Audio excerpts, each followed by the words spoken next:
This happened to me a few years back. I live in a suburban neighborhood that borders a large park, which part of is public and the rest of is closed off reservoir. The public section of the park is sprawling over several acres. There are hiking trails in the woods, a baseball field, basketball and tennis courts, and a playground area. The park is accessible by car via a winding one-lane road that goes through the playground area and around to more remote sections in the woods. Eventually, this road leads out to a major, busy highway. At one point, it was used as a cut-through to get from the highway to my neighborhood and beyond. Nowadays, there are several much larger access points to the neighborhood, and the cut-through is seldom used. My story begins on a late winter afternoon. I was spending the day home with my now ex-husband, who was an avid runner.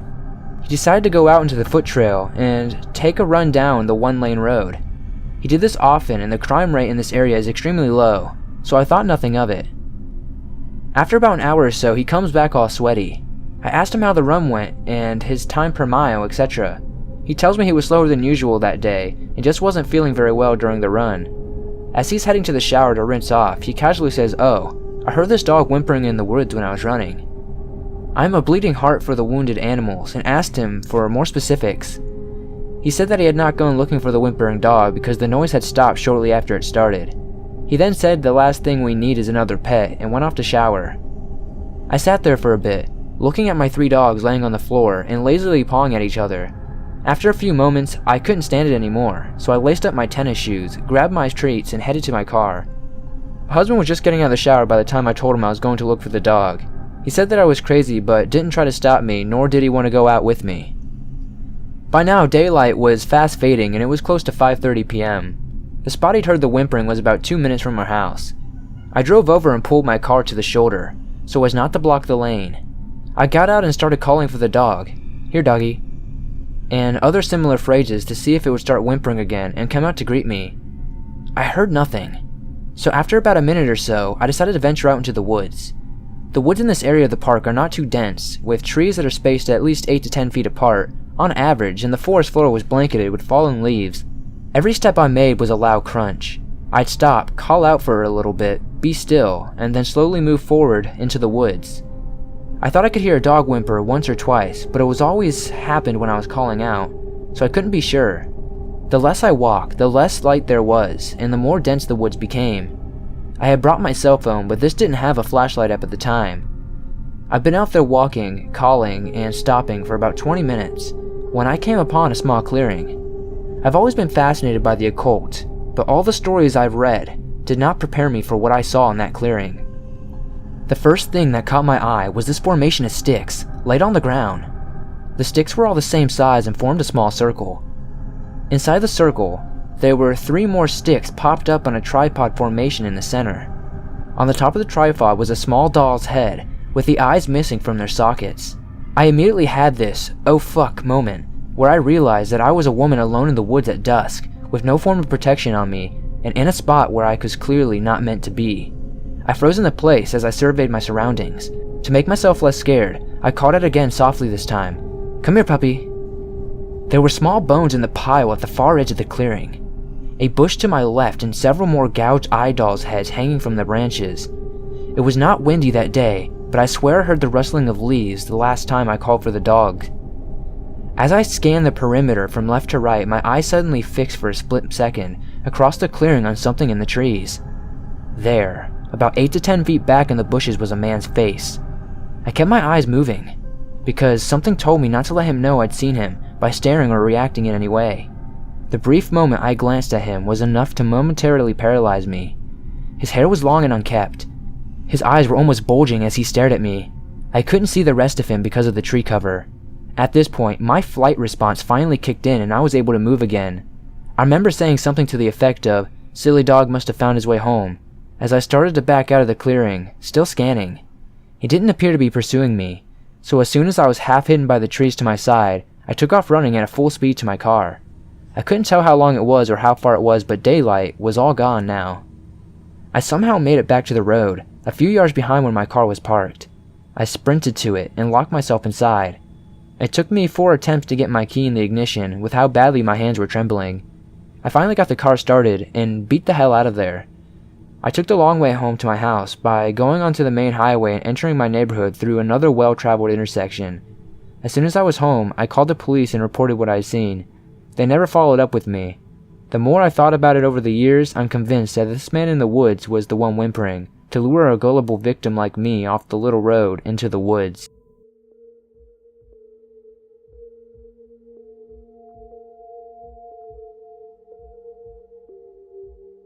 When I just turned 18, I figured it'd be best to move out on my own.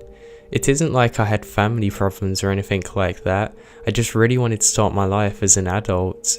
I'd often daydream about throwing crazy parties, being able to hook up without having to find a spot, and always having beer in the fridge, and basically just have a ridiculous amount of freedom. So, the summer after high school, I found this small apartment complex on the south side of town. It wasn't anything fancy.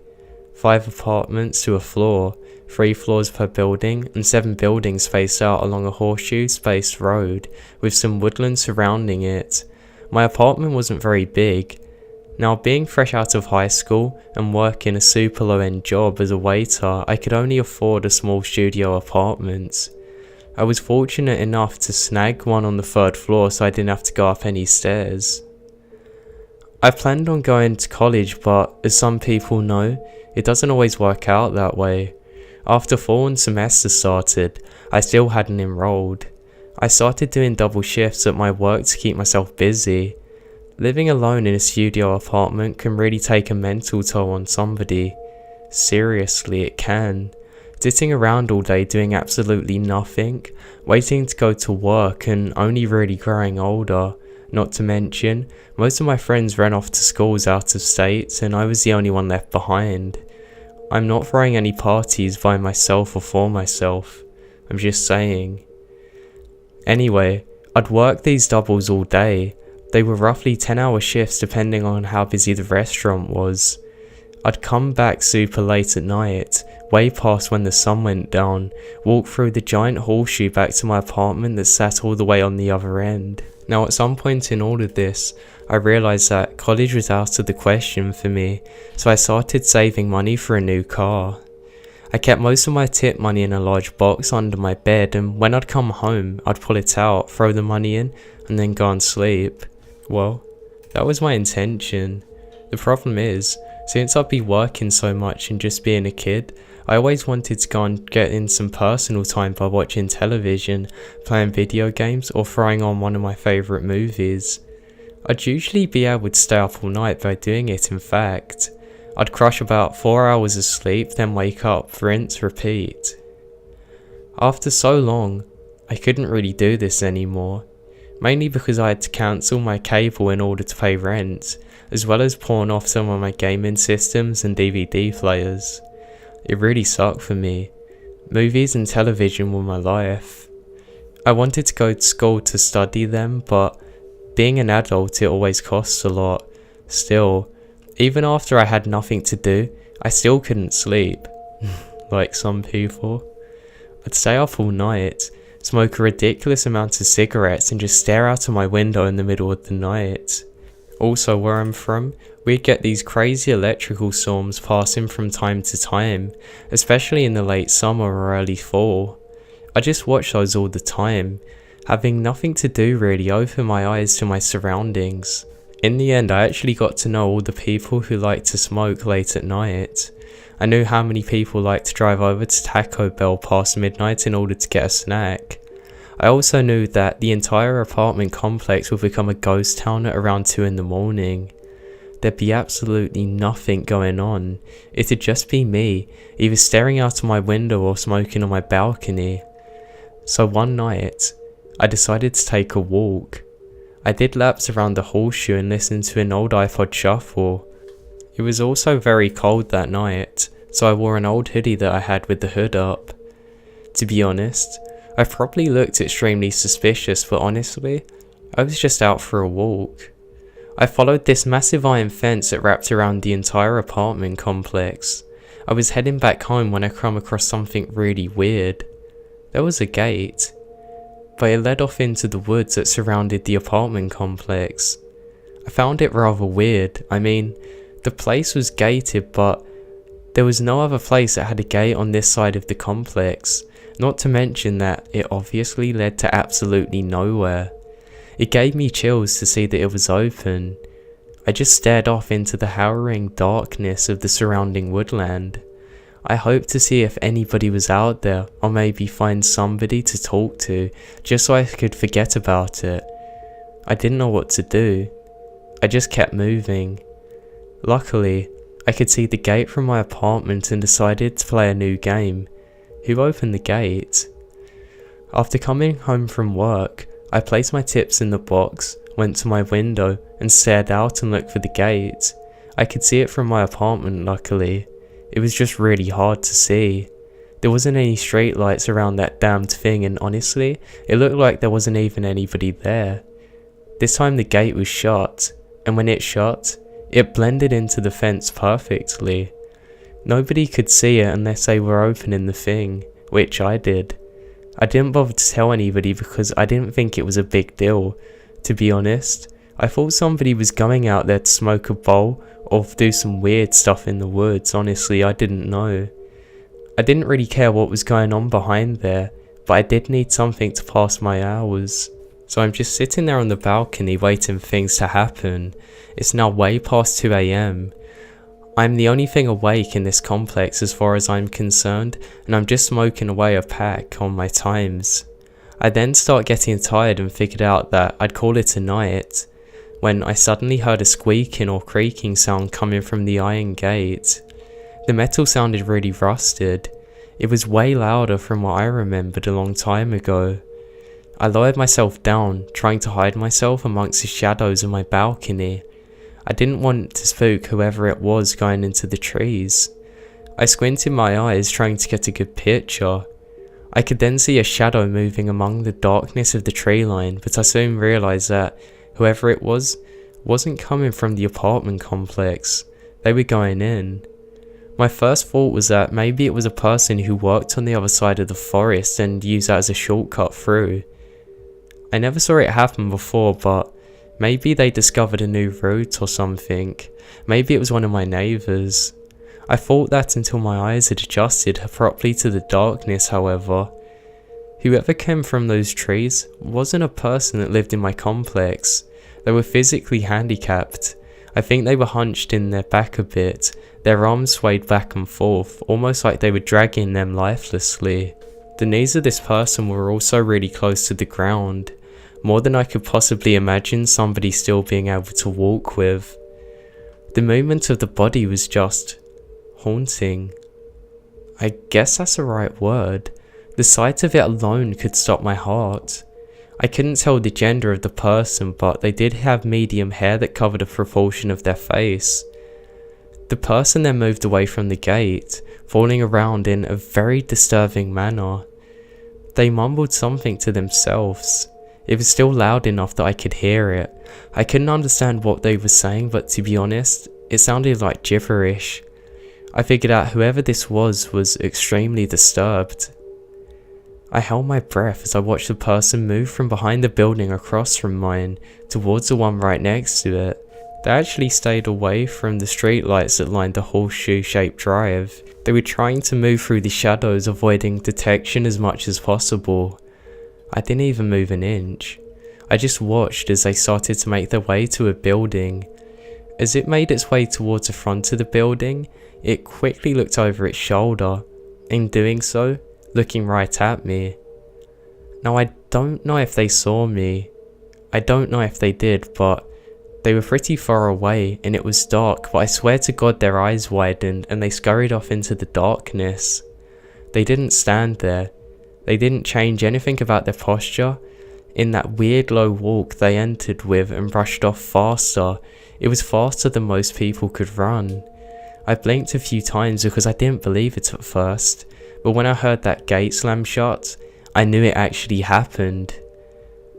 I didn't sleep at all that night. It felt like it was a terrible thing that had happened to me. I had to call in for the morning part of my shift because I was unable to sleep and let them know that I wasn't going to be going in. After the sun came up, I finally went to work. I ended up having to stay late because one of my tables stuck around after we closed and just wanted a few more drinks with the manager. They were friends or something. I did get a $50 tip, so I really wasn't complaining. When I got home, I went to stash my money in my box. I opened it up and all of my cash remained, but a note read in some of the worst handwriting I've ever seen. "I saw you watching me." My heart stopped. How the hell did they know my room number? How did they get in? I started freaking out and wondered if they were still around. Being a studio apartment, they didn't have a lot of places to hide in, so I quickly checked in my bed, under my bed, in my closet, in my bathroom. They were long gone. I took a peek out my window and saw the gate closed. However, the damn brush of woodland swayed back and forth as if somebody was moving in it. I freaked out and called the police. It took them a bit to get there, and when they did, it seemed like the whole apartment came alive. All the lights came on and everybody's come out to see what the disturbance was. When I told the officers what was going on, they made me feel like I was an idiot. They didn't believe me one bit. I had to then tell them where the gate was, but I didn't go down there because I didn't want to show myself. When they went to look, sure enough, the gate was there. Two then went into the forest to look for this thing, and two of them stayed back with me and got my statements. Eventually, the two officers did come back. When they did, they were pale as ghosts. When one of the officers that stayed back with me to take my statement pressured them, they finally opened up. They said they didn't find anybody, but they did find a bunch of personal items hung up in various trees around the forest.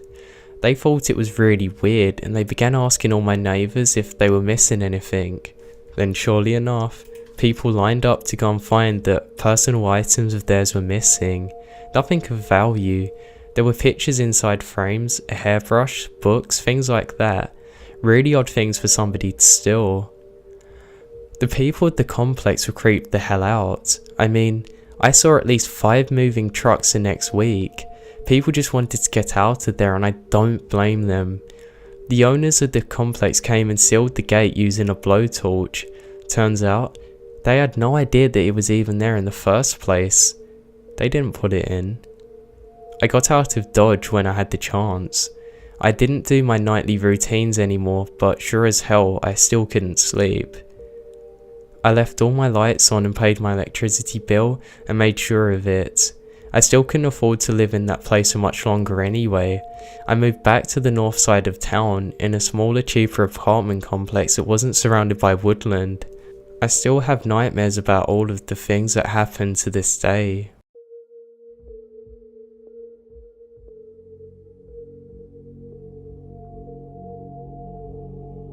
I grew up in rural Michigan and rode the bus to school every morning. We lived in a house at the bottom of a hill on a country road. My bus stop, however, was at the top of the hill after you passed my house. The story I'm about to tell all happened to me when I was about 7 or 8 years old. I woke up one morning and got ready for school like I usually did. My bus picked me up at around 7 AM. This was right when the sun was starting to come up, but there were still spots of darkness in the deep wilderness. I was the only kid who was picked up at my bus stop, so I would stand at the edge of the woods and wait until the bus came. Now my mum or dad would have to drop me off about 5 minutes before the bus came and hightail it for work in order to make it there by 8. It's not that they completely felt comfortable by doing this, but they really didn't have many options. And we also lived in a safe area, or so we thought. And the bus arrived on time 99% of the time anyway, so they weren't too worried about anything that would happen to me in the 5 minutes I was left alone. So I'm standing there, cold as hell, waiting on the bus to come, watching the sunrise slowly going over the skies. It's still a little dark out, but yet bright enough to me to see what's going on around me. I saw the lights of the bus in the distance, on time as usual, and it came to a stop right in front of me. Now my bus driver, Miss Tricia, opened the door and said, "Good morning," and gestured for me to hop on. I walked to my seat and put my stuff down, but noticed that the bus wasn't moving yet. She had the door ajar, and she just sat there. leaning slightly out of her seat, staring into the woods. After a good minute or so of this, she finally closed the door and we were off. After arriving at school, she escorted us in, which is something that she never did, and I remember seeing her slip into the office and talking to one of the secretaries. I went through my regular school day and was picked up by my dad in the car. That was like normal, but as he picked me up though, he started asking me all kinds of questions. Bus pick up okay this morning? Any cars stop and blow the horn at you as you waited? Strange questions that he'd never asked me before. The next morning, my parents didn't take me to the bus stop. My mum dropped me off at school before going into work at a later time. This continued, alternating a drop off by my mum or dad, and that happened for the remainder of the school year. At the time, I noticed they also changed my bus stop. It was only years later that I found out what actually happened. As my teacher picked me up that morning, she saw a man standing in the woods behind where I was, just staring at me.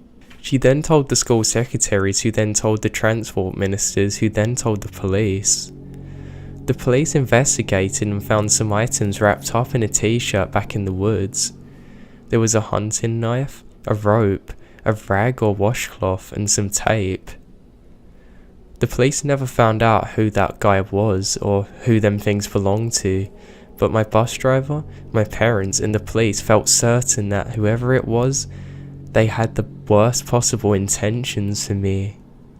I think about this often and wonder what would have happened to me had my bus driver been a few minutes late, or had she not noticed that guy standing in the woods after the bus I was waiting for. Because of this incident, the school district changed my bus stop to be located right in front of my house. That way, I could stay in my house until the bus pulled up. No more standing by the woods for me. I resumed riding the bus next year. I just want to say a massive thank you to my bus driver for saving my life.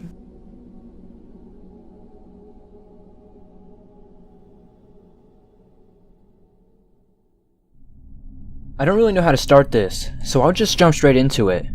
I will try to keep it as short as possible, but also want to make sure that I'm saying everything clear. I'll answer any questions in the comments if anything is left unclear.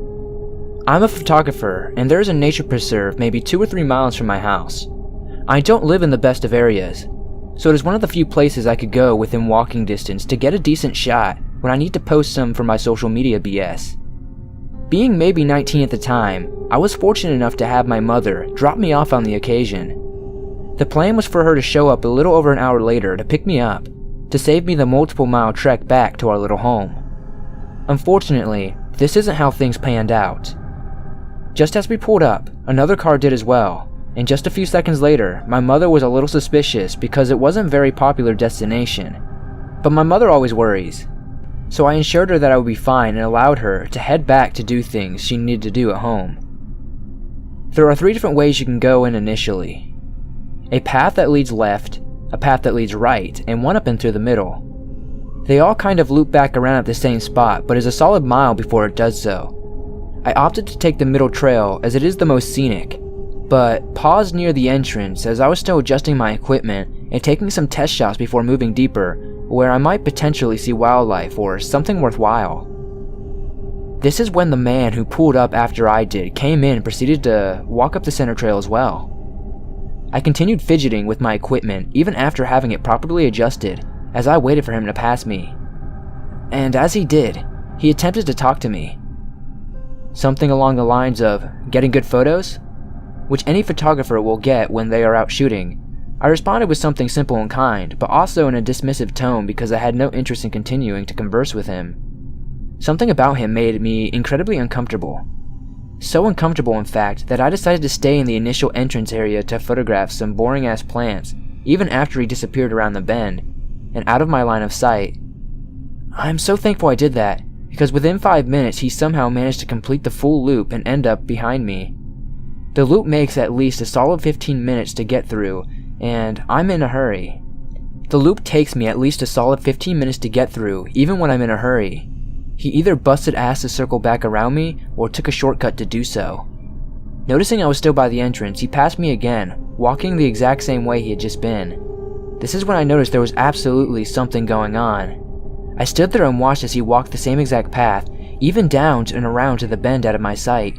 I continued watching in the distance at the bend where I lost sight of him for a few seconds, and what do I see?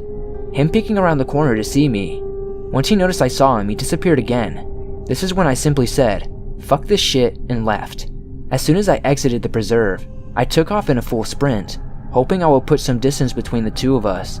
Just as I was about to turn down a side street, I turned back to see him exiting the preserve and entering his vehicle.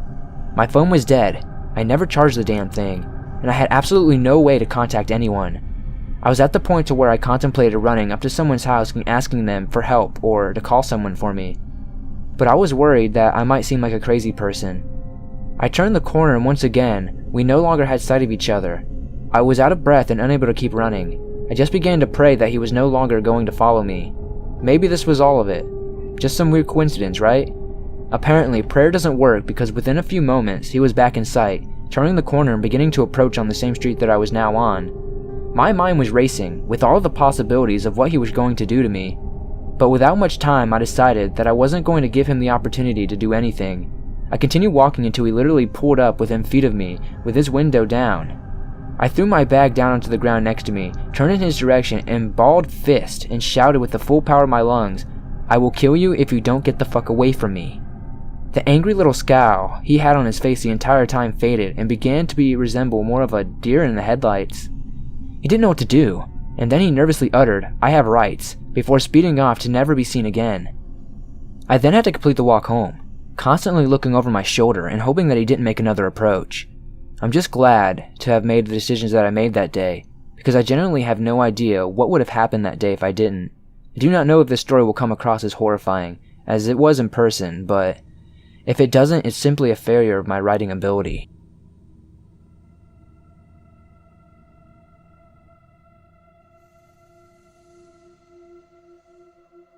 So here's a bit of background first. I live in a neighbourhood with lots of abandoned houses.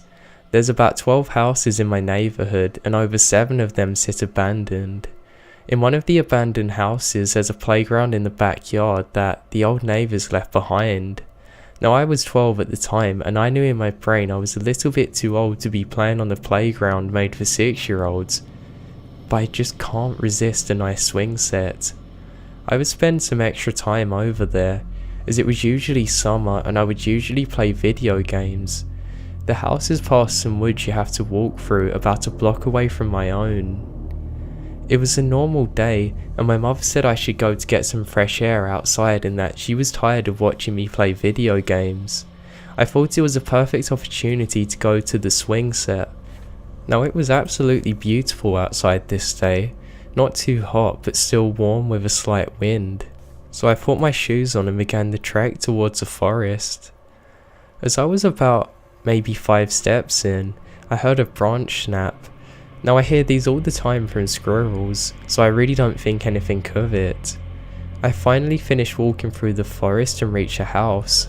I open the back fence, look in and start to swing. I swing for about maybe 2 minutes when I hear breathing. Now I stop for a moment, trying to think where the hell this is coming from. After about 30 seconds of stopping, I force myself to think it was just me. I then continue for another 5 minutes and decide that I was done for now. As soon as I sit up, I hear, "Hey." I look around for a moment and then notice that there's a man, about mid-30s or early 40s. He has dirty gross black hair that's all over the place, a stained up sweatshirt, underwear with the back cut out so you can see everything. This guy was obviously homeless, but he had this crazy look in his eyes. Here I am, 5'2", 95 pounds with no strength, staring at a 6'2", 170 pound man. I wasn't really sure what to do at this moment. I mustered up all of the courage I could and said, "Hey, what's up?" The guy then stared at me and a massive smile came across his face. After 15 seconds, which seemed more like 40 minutes, he said, "Have room for one more?" I quickly said, "I'm actually leaving, it's all yours." The man opened up the gate and walked past me and sat down. He then began to swing. I then speed walked towards that gate and shut it and started walking into the forest as quickly as I could. About 20 seconds later, I hear a loud, "Get back here now," and heard the gate spinning open and running not far behind me. I practically have a heart attack and start running as fast as I possibly can. I somehow made it back to my house and locked the door without the man noticing where I went. I told my mum, who practically in tears called the police. The police searched around and came back a couple of hours later with no one. Of course. How was that going to settle my mind? So that night, I was tossing and turning in my bed when I heard footsteps in the street. I look out my window to see a man looking through the windows of all the houses on my street. I start to shake as I grab the phone and called the police without even telling my parents. The cops showed up a few minutes later and caught the man. The cops couldn't give us a whole lot of information though, but a few days later, the cops called us and told us that this guy has a mental illness and he's been living in one of the abandoned houses for a couple of weeks now, and that he planned on kidnapping me and doing God knows what.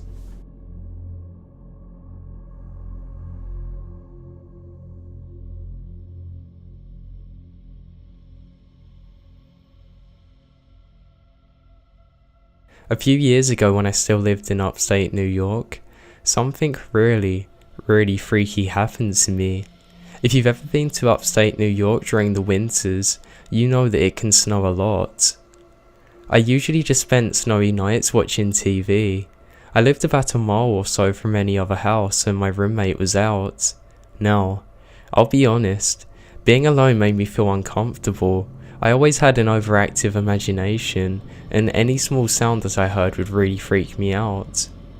Like I was saying, my roommate was out and it was snowing heavily. It was probably like 9 or 10 at night and I was watching TV like normal. All of a sudden, I heard a crunching sound outside on the snowy ice that was next to the forest. It was like somebody was stepping on ice. I immediately tensed up and my mind began to race over every possibility. Now I knew for a fact that it wasn't my roommate. He didn't have a car. I listened in horror as I could hear the crunches getting louder. I then ran into my room and locked the door. I got out my shotgun and grabbed my cell phone ready to dial 911 just in case. I know it might seem like I was overreacting, but remember, this is night, in a heavy snowstorm, miles and miles away from any other houses. Who could possibly be outside? The footsteps just stopped at some point though. I eventually fell asleep. When I woke up, my roommate was back. I then went outside to see if I could find any evidence of who was outside, and what I found still haunts me. I saw footprints in the snow coming out of the woods and circling around my house. The footprints were filled in for the most part, so it was hard to figure out where they were going. But the scariest part in all of this is the following. The footprints stopped directly outside my bedroom window. All of the other footprints were filled in, but these were fresh. It was as if somebody had been standing there all night, since the snow had stopped early in the morning. To this day, it scares me most not knowing just who or what is out there in those woods. The fact that while I was in my room, they were literally standing straight outside my window and I was expecting them to come through the door. I moved out of that house a few months later.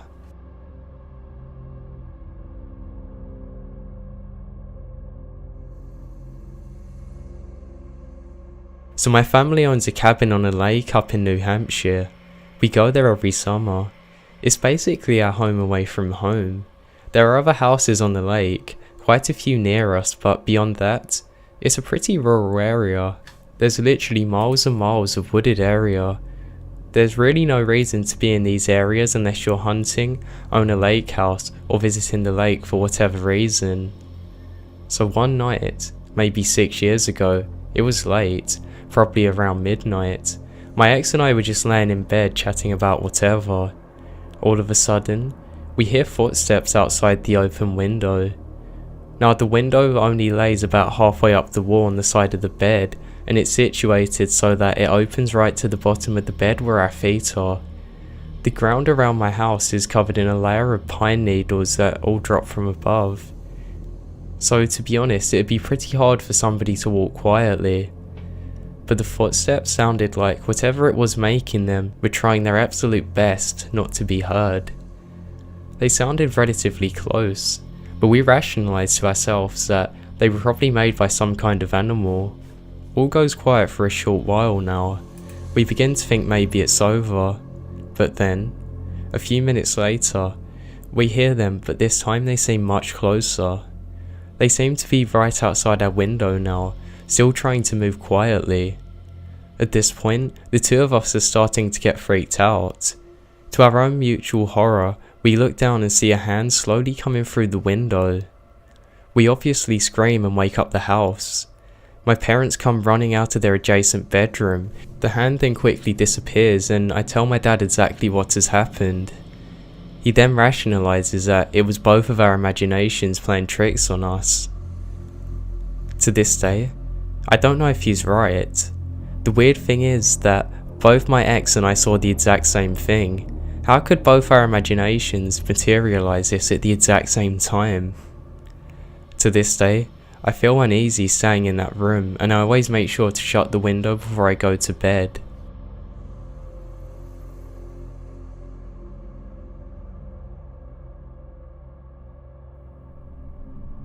I'm a 17-year-old male living in the Midwest. My sophomore year of high school, my friends peer pressured me into joining the track team. I thought that this was a good idea because I wanted to improve my stamina, so due to this fact, I was asked to join the long-distance track team. To practice, our small team would run in the woods, and then to a lake. These woods are mostly used for off-road biking, so we would run in the forest in the diet paths that the bikes would make. After school, we would run in these woods every day. Time to time, we saw a deer. These deer would get very close, so much though that one would only need to take 3 or 4 steps to pet one. These woods were fun to run in because they could become so secluded, and I could really enjoy the nature. The last day I ran in these woods, it was just another day. Due to my poor stamina, I was pretty far back in the rest of the group, and I had produced a fairly painful side cramp. In fact, I stopped to take a breather. Let me give you a layout of the path I was on. The bike path is cut into a slope, dividing it into 2 parts. The upper half is surrounded in trees, and above is just more woods. The other half is the slope that leads to ponds and more woods. As I was admiring nature, I heard a loud snap high up in the woods. In so many scary stories, people say they get that feeling where they feel dread or that the hair on the back of their neck stands up. This feeling is very real, as I too got this feeling. Turning around, I expected to see a deer, yet to my utter horror, I saw a man. He was pretty far away, but I saw his jeans and long-sleeve checkered shirt. A bit of background on myself. I am currently a 3rd degree black belt in Taekwondo, going on 15 years of practicing martial arts. Still with my knowledge of self-defense, I was put off and began a light jog. To my utter horror, the man began to sprint down the slope at an angle. The creepiest part of this sudden sprint was how he used the trees to propel himself. I suddenly realized why he was running at an angle. He wanted to cut me off. Realizing I could not outrun him, I said a prayer and ripped off an old stick of a fallen tree. The man finally made it down the hill. I was faced with what I believe was a homeless man. The smell was very pungent. His eyes were bloodshot and he had an unkempt beard. I warned him to fuck off, and I raised the stick. The man smiled and said words I will never forget. "All I want to do is play." At this comment, I closed the distance, delivering a kick to his groin. He moaned and began to stumble. I brought down the stick as hard as I could, breaking it over his head. The man fell on the path. With an utter fear in my heart, I ran as fast as I could. My coach was waiting for me at the end of the forest path. She could see that I looked fearful and asked me what was wrong. I smiled and told her nothing. I decided not to tell my coach anything because I didn't think she'd believe me. After a few days, I decided to tell my parents, who told me to tell my coach immediately. I told her the next practice, and we did not run in those woods again. To this day, over a year later, I still have decided not to enter those woods. And to the man, for your sake, let's not meet ever again.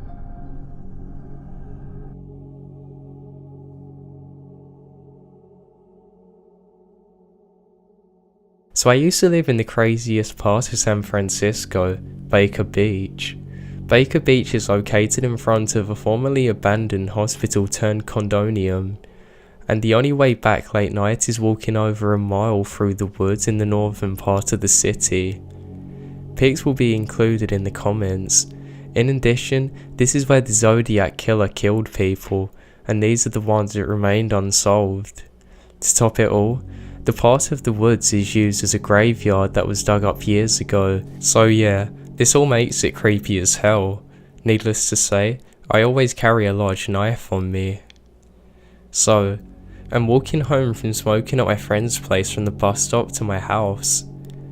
I noticed that a guy in a black hoodie got off at the exact same stop as me. I started walking off and he notices me, and then he begins tailing me for a few hundred feet.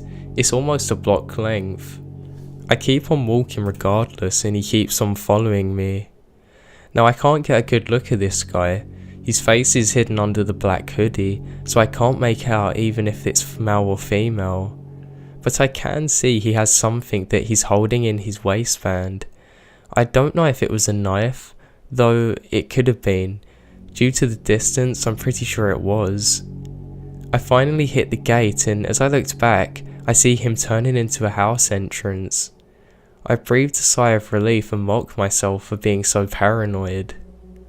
I took one look back over my shoulder just to make sure he wasn't there.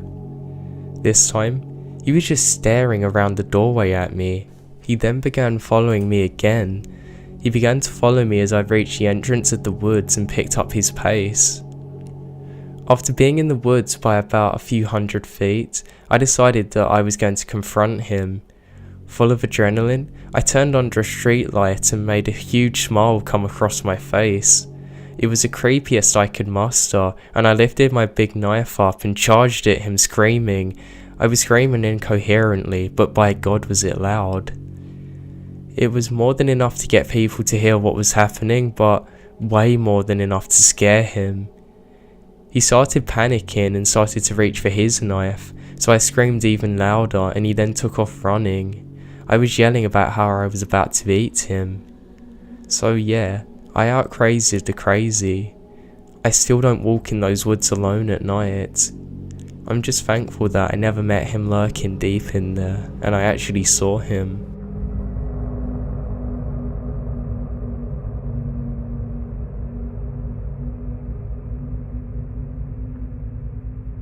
This story takes place in August of 2013, in the mountains of South Oregon.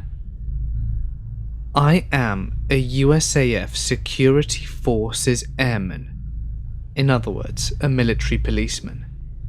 My girlfriend was at work, and as a swelteringly hot day began to turn into thunderstorms, my buddy Nick and I decided to go exploring some back roads and get out of the heat in town. South Oregon is crisscrossed with logging roads, some actively used and many totally forgotten and grown over. Nick and I spent many of our days searching on roads that we knew, finding roads that we did not, and driving for hours into the mountains, eventually navigating back to paved roads. On this particular day, with storm clouds building over the mountains, we set off on a road that we'd never been on before and began the drive into the mountains. After driving for about an hour, we hadn't seen nor heard any signs of any other people in the woods. We rounded a bend into the thick fir woods and emerged into a meadow that was totally surrounded by thick aspen groves.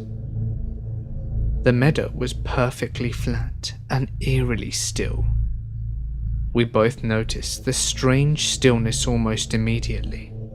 No birds, hardly any insect noises, no squirrels, and certainly no other people.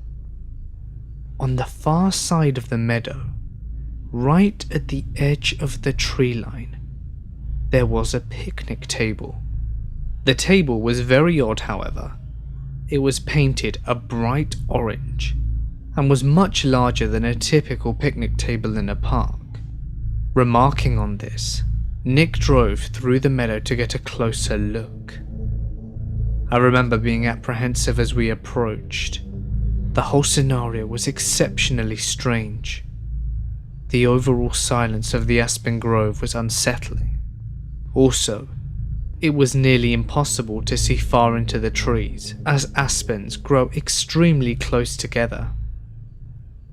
When we parked by the table, I hopped out the passenger seat of the truck to check it out. I'm not very tall, only about 5'5", but regardless, the table was ridiculously oversized and practically unusable. The seats were nearly at chest level, meaning I would have to climb up to even sit on them. As I was looking at the table, Nick called me over to the truck, and I noticed that he was looking back into the aspens. At first, I couldn't see what he was looking at, but then I noticed a splash of colour that was completely out of place in the thick trees. A small, one-man tent was set back in the trees, about 50 feet away from this strange table. I had an initial feeling of dread hit me, and felt certain that there was someone in that tent, and if we could see the tent, they could undoubtedly see us. There were no campgrounds in the area, no people, no main roads for miles. Surely someone camping so remote would be, well, at the very least, a strange person. However, as we observed the tent, we didn't see any movement, nor hear any strange sounds coming from it. Nick suggested that I call out. I didn't want to, but I did. "Hey, anyone in there?" There was no reply. Feeling completely on edge, Nick and I thought about driving away and leaving this strange area. But we began to fear the worst. What if there was a body in that tent? What if somebody had gotten kidnapped? Foolish, I know, but we thought it just the same. After some debate, we decided to have Nick turn the truck around to drive away from the campsite, should there be any need to leave in a hurry. He would be waiting at the wheel. My heart pounding, I started walking through the trees towards the tent. I was totally keyed up, with my senses on full alert. When I reached the campsite, several things struck me as odd. Backpacks were scattered all over. No fire had been built, and no wood collected. The tent, oh the tent, it was literally full of backpacks and women's clothing. Full of dread, I turned to leave to tell Nick what I had seen. As soon as I left, I heard Nick begin to yell, "Let's go, let's get out of here!" Not knowing what he was yelling about, I ran back to the truck. When I broke out of the trees, I saw a beat-up old Ford Taurus on the road, blocking us from leaving the meadow. I immediately leapt into the passenger seat, and Nick floored the gas pedal. The car was occupied by 2 men, and the third person was laying against the window of the back seat. As we drove across the meadow, the driver attempted to block us from the road, but Nick drove around them and accelerated the way that we'd come from. I looked back and saw the car attempting to turn around on the narrow road. Nick drove like a madman, and though I was honestly terrified that they would catch up, we hit the highway without seeing the car again. I still don't know if the person in the back was male or female. I called the state police and they promised to send a trooper out to check the scene. I received a call the next day from the trooper, stating that the campsite and the backpacks and all the women's clothing was gone, though he could tell that people had been in the area. The strange table was still by the thick aspen grove, and I have not returned to the area and do not have any intention of doing so again.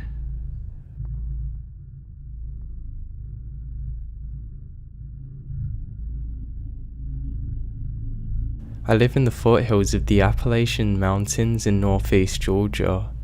It's really beautiful with hundreds of miles of national forests. There's some great state parks and a ton of fantastic camping places. Unfortunately, my hometown is also relatively poor. While there are some out-of-town residents from Atlanta and other places, a lot of people where I live are really poor. I do freelance work as a technical writer. I do most of my work online. If I didn't have that, I wouldn't have much going for me. If I didn't have this, I would literally have to move somewhere else. It's one of those small towns that will rob you of your ability to accomplish anything in life if you stay there for too long. Excluding a handful of doctors and lawyers and Georgia Power Company employees. The only employment in the area is a Walmart, fast food joints and a couple of grocery stores. To the east of my town, there's the massive national forest. It's loaded with great camping sites and lots of relatively unused hiking trails. I really enjoy hiking on them with my dog, though to be honest, it's pretty unnerving most of the time. There's no signal for literally miles and it's about 10 miles away from town. In the past there's been lots of vehicle break-ins in the trailheads. The gravel parking lots also are usually filled with litter and broken glass and whatnot, I'm guessing from car windows. There's usually really dodgy people hanging around these trailheads or just driving around on the Forest Service roads. There are really rough roads too, and you'll see these beat up $500 cars just barreling along the roads for maybe a moment of joy. All that being said, it's actually a great place to go camping, however, you have to be very careful. A few years ago, a couple of my friends and I decided to go playing paintball in the national forest. It probably wasn't legal, I know, but we decided to turn the paintball expedition into a camping trip so that way we could play the next morning as well. After a pretty uneventful day of shooting paintballs at each other, we drive a couple of miles to one of the more popular camping spots. Unfortunately, a church group or something had taken up all of the spots in the area. This was really the only camping spot that we were familiar with, and it was pretty great to get to. It was getting dark now, so we decided to keep on looking, so we decided for about an hour or so further into the woods. By this time, it's a bit dark and we're getting a bit worried about finding a spot. We all had GPS on our smartphones, but none of us had any signal. Wasn't really surprising, to be honest. We then turned onto a road that really wasn't in very good shape. It had a broken metal barrier laid in the woods nearby. That being said, it looked like 4x4 vehicles had been going over it continuously. Now our F-150 actually had a pretty high clearance, so we managed to get over all of the dirt mounds. There was an old gravel road on the other side, and the other road was pretty much clear of debris. We went onto this one. We drove down that road for a few miles, and we eventually come across a small creek. There were some blue traps hanging over plywood nailed to a tree. It kind of looked odd. That said, it was pretty much dark at this point, and we didn't want to keep on driving around all night looking for a good camping spot, so we left the truck light running and set up our tent. As we were about to set up the tent, we noticed that there was a lot of trash in the woods and surrounding area. I then noticed that there's some green bottle on the floor. After looking closer, I see that it's insecticide. I was really tired at the time, and I just thought somebody had been dumping their home garbage out here, but none of us were weirded out at the time. There was nothing too bad about it, or so we thought at the time. So we set up camp, had some beers, chilled for a bit. By this time, it was probably about 11 PM, and just as we were eating, we noticed that there's a weird faint glow from the other side of the hill. At first, we were convinced that it was the moonlight filtering its way through the trees. However, the angles didn't make sense. It seemed to be a bright light, and it wasn't moving. It was kinda like the glow you see over a bright city, and we couldn't find out what the light source was itself though. Since there was no other access to the area, we decided it was not campers. The hill was about a quarter of a mile from our campsite, so we decided to investigate. Under any normal circumstance we wouldn't have went, but we had some alcohol in us, and two of us, Jacob and I, decided to take a look. My other friend Isaac decides to stay put behind and just put some popcorn on. We started walking towards the light source and the situation gets even stranger. All of the trees in the area have their bark knocked off in a circle around their trunks. We thought it could have been the work of a beaver that lived in the creek, but it seemed strange that a beaver would go around doing this in a circle. Jacob and I started talking about the ghost beaver in pretty loud voices, due to our fear and drunkenness. As we're almost at the top of the hill, Jacob trips up and lets out a yell. Only seconds after he does so, the light, whatever it was, went out. We then looked at each other and decided that maybe we don't need to see what the light was after all. We walked back in silence, looking back every so often.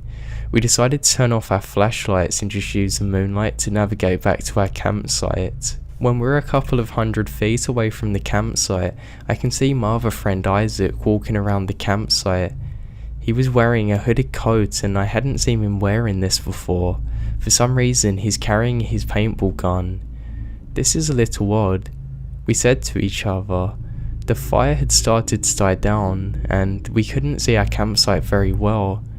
At this point, we've probably been gone for almost an hour. From the distance that we were, it looked like Isaac was looking at something further off. He kept walking around the site and peering in the tent. When we got back to the campsite, we saw Isaac walk up to the road that we came in on. We figured he was going to use a bathroom and didn't wander through the woods like we did. When we got back though, we sat next to the campfire and waited for him to come back. All of a sudden, he comes lurching out of the tent and he vomits. It's obvious that he's had more alcohol than the rest of us. We ask him why he's been wandering around with the paintball gun, acting all strange like that. Then he comes up with a strange look on his face. They're locked up in the cab of the truck. Did you unlock it? We go and check the truck, enter the door code and see our paintball equipment just as we had left it before. The keys to the truck were also still hidden in a magnetic fob underneath. I get a sinking feeling in the pit of my stomach. Isaac, what were you doing after we left? I was watching a movie on my phone, then I fell asleep, I guess. But weren't you walking around with the paintball gun? Did you just change jackets? Isaac said that he'd been in the tent the whole time that we'd left, and he'd been wearing that same fleeced hoodie all night. Somebody had been walking around our campsite. It wasn't Isaac. At this point, all of us are way too drunk to drive, but we decided to go ahead and pack up and go back towards my house for the night. We didn't bother packing up the tents, we just fold it with the sleeping bags and everything in it. We jump in the F-150 and drive out. As we approach the hump in the road, we can see that there's something grey blocking our path. The metal barrier that had been lying in the woods earlier is now on its stand.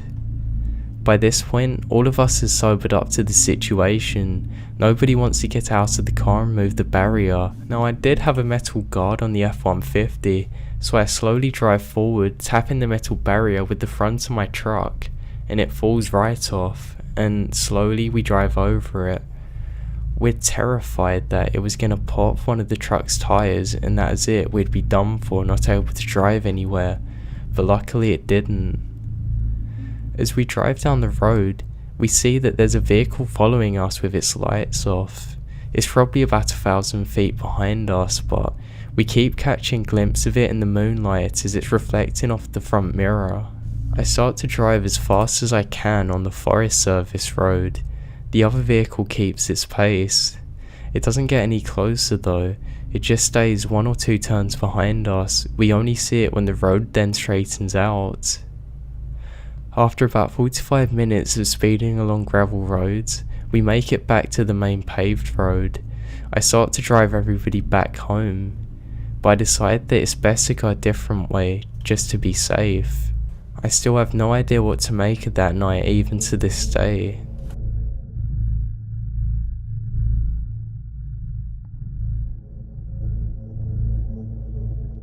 (2008), Northern Ohio.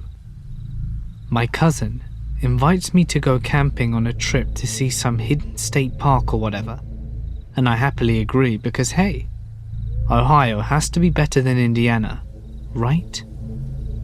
So I drive out to their house, and we pack up our tent and food and head out to his truck for a few hours into the boondocks.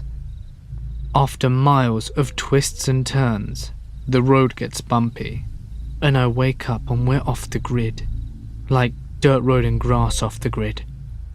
We park the truck and head up into the hills for a couple of miles, and make base camp at the top of a hill, looking out onto a valley with thick trees on the edges across from us.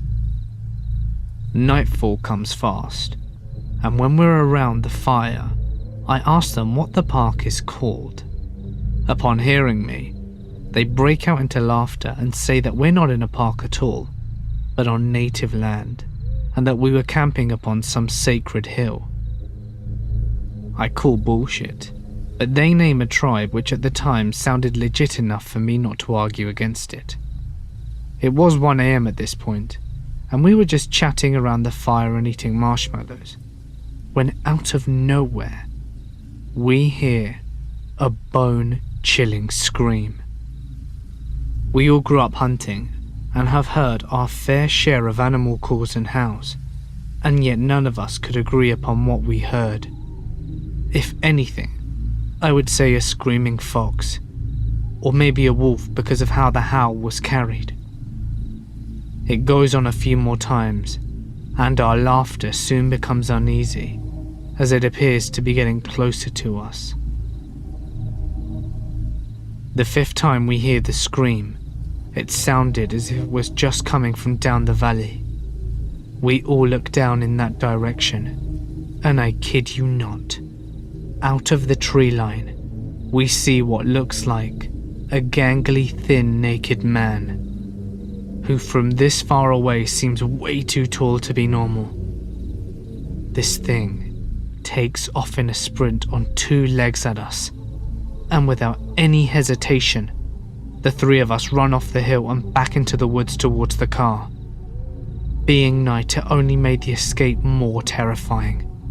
As we reach the bottom of the hill, we hear the scream again, but this time it's from where the camp was. None of us turn back to check nor to see if the other 2 are near. After the fastest 2 miles in my life, we get to the truck and floor it off the land to the nearest McDonald's, where we sat until dawn with no words to each other. We agreed to go back in the morning to grab our things. We do, and to our surprise, nothing had been moved or taken, which seemed weird, because if someone was trying to mess with us, they would have trashed the place or at least taken something. We drove back to my uncle's where we tried to joke about it and just move on. This stuff never bothered me, until I saw my friend playing the game Until Dawn, and I became uneasy, and how it looked like what we saw. That stuff is real, and I know it's out there.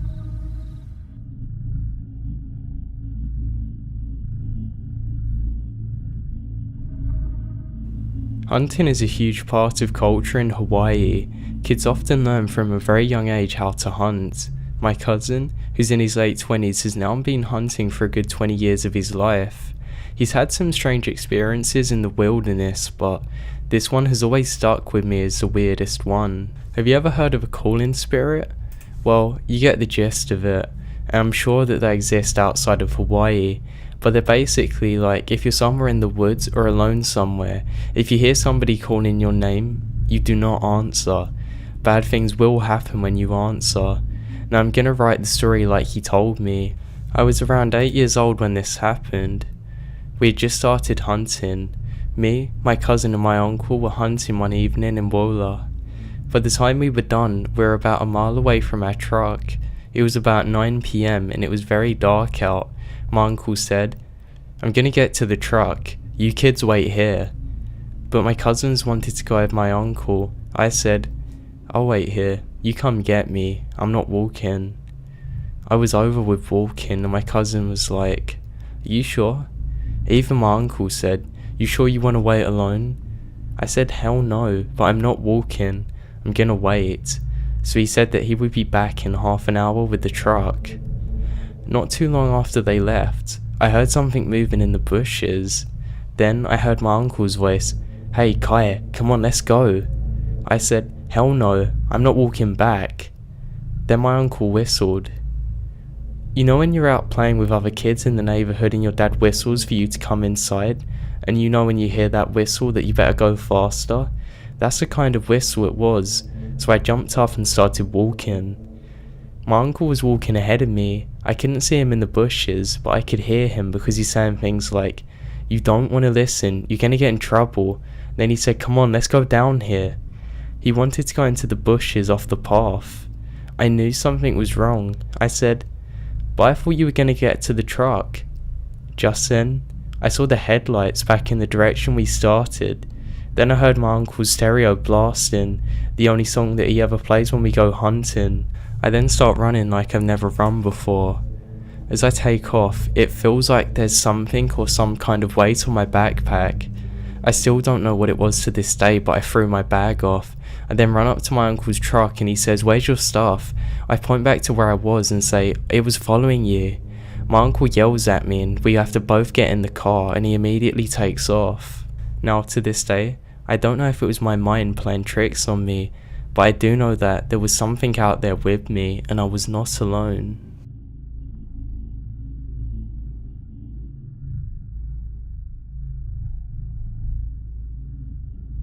So, as a kid I lived about 100 miles away from the nearest town, at a house without electricity or running water, which is the works in the Colorado Rockies. This place was in the absolute middle of nowhere, and we frequently sought all kinds of wild animals, ranging from elk, deer, coyotes and cats.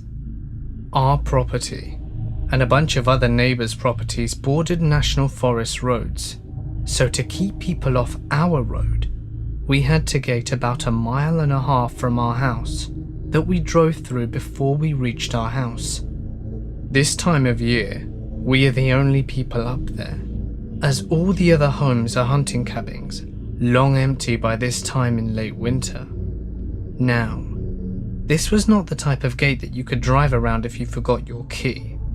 There were tons of trees all around it, with barbed wire, ditches and such, so anyone wanting for off-road around it would basically have to build a new road around this gate. Well, one night, my mother, brother and sister and I pull up to the gate and we cannot find the key. It's gone. So one of us, i.e. me, has to walk all the way back up to the house in the pitch black to fetch the spare key and make their way back down. Now, it's recently snowed in January and it is totally dark. You can't even see your hands in front of you dark, and with the new snow, you can't hear anything either. There are a few clouds in the sky, on and off to let some starlight through every once in a while, but it's dark, and of course there isn't a flashlight either. So off I go. First you walk through around 200 meters of trees, then it opens up to a huge meadow, which then narrows back down again to trees for another 200 meters, and then opens up again into another huge meadow, which on the other side of is our house. I set out and everything seems fine. I'm just irritated that I have to do this. I'm about 15 years old at the time and a little angsty teen that is peeved off at the slightest chore. I was not thinking about my surroundings in the slightest. But as I'm walking, I get that feeling that I'm being watched as I'm halfway through the first meadow. That deep, creepy dread that something is right behind you, and you can't see what it is, made it 1,000 times worse by the lack of light and lack of being able to hear. My first instinct was to run, but I knew that if there was something, I was just going to provoke it, so I kept going, and then stopped to try and listen, as I heard a crunch echoing my footsteps. Holy shit. This time I walked a little faster, and I knew there was something behind me. It was probably a cat as well, so I just kept walking right into the second bunch of trees before it opened up into a meadow. I could see our house. I could feel the pressure. At this point we were predator and prey, and I could feel the breath on my shoes. So second clearing comes up and I know what the plan is, and I am about to book it. Thankfully, I'm familiar with what to do, and I scream as loud as I can. As I do so, my dogs hear me and they run to chase whatever it is from behind me. They continue running past me and I book it into the house. When I get in, I grab the 12 gauge first and the keys second, then pick up the tractor keys and jump in. There was no way I was going to walk that again. As I'm driving back towards the gate, I see the dogs running back. At least they weren't hurt. That could have been extremely dangerous. I also see the tracks. I knew it was a cat. It actually started approaching me from the first meadow and was tailing me for a long time. I tell my family the whole story, and I know that I'm not going to get any sleep tonight. From that day, I refused to be out alone at night in the countryside without a weapon.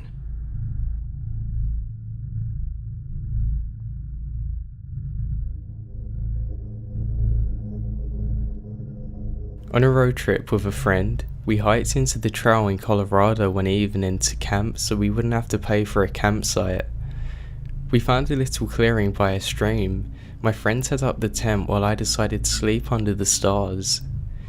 Right as we were getting ready to sleep, another woman showed up and pitched her tent in the clearing as well. I hadn't been feeling well that day.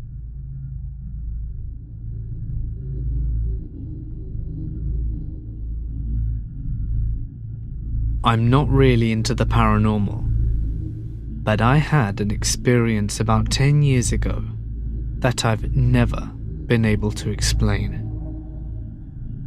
It was fall of 2006 or 7, and I was making the 2-hour drive home from university along rural country roads in northern Minnesota.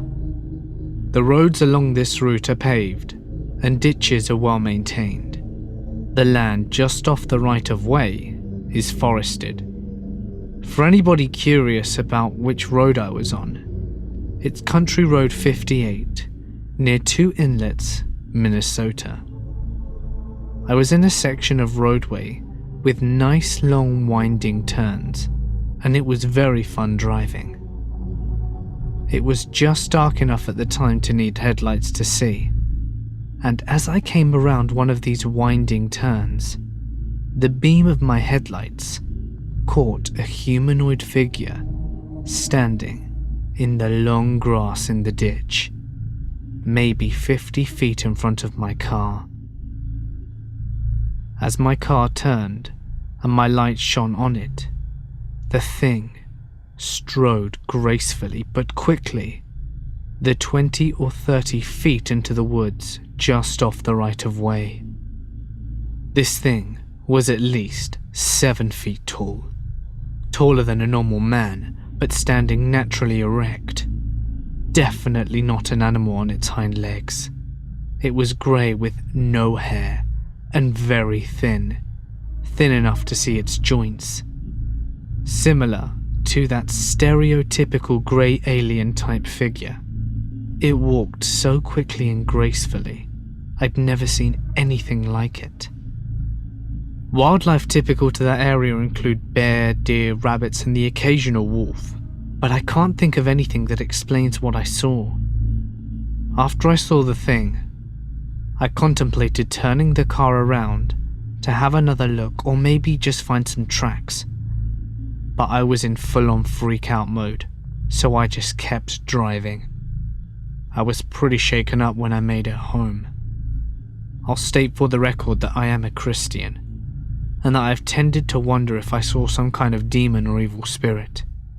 From the feeling it gave me, I certainly don't feel that I saw an angel.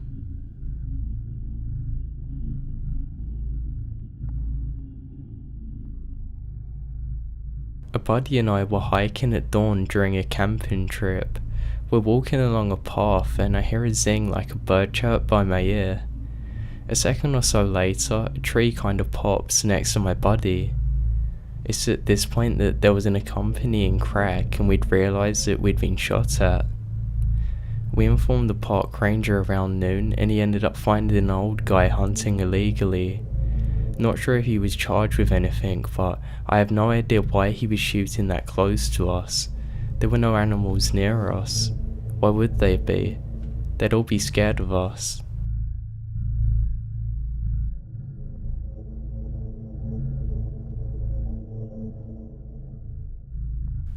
I was camping on land associated with the Anasazi, long dead Pueblo Indians that very few people know anything about. This was when I was a Boy Scout. We hiked for a few days and we saw black bears every day. It's normally a somewhat unusual sight and freaked out the adult leaders and caused us to religiously use anti-bear tactics like bear bags. Not totally related to the story, but it slowed us down, which led us to the events here. Anyway, we camped in a wood cabin at the bottom of a plateau, and the local rangers told us a bunch of spooky camp stories about the plateau and its relation to the long-dead Anasazi people. Even their real names is lost to history, as Anasazi is what the Navajo called them, meaning ancient enemies, or those who are not us. Another part of what they told us that stands out is that the Anasazi were obsessed with ravens, and possibly crows as well, and a lot of their superstition revolved around massive raven people, and people with raven heads, stuff like that. I completely forget all the other details at this point, as it was well over a decade ago. Anyway, my tent mate is a bit slow, and is also very allergic to peanuts. He ends up eating some of the pre-packaged food that contains a copious amount. That, combined with the ongoing poor planning, fear of bears, and sloppy leadership, causes the adults to decide to camp out on the plateau rather than keep going. On this scout ranch, you're only supposed to camp outside the designated areas and never on the particular plateau, just because of the geography and the environment. But forget the rules, because we do anyway. We set up camp, eat, lay the bear bag, and head off to sleep.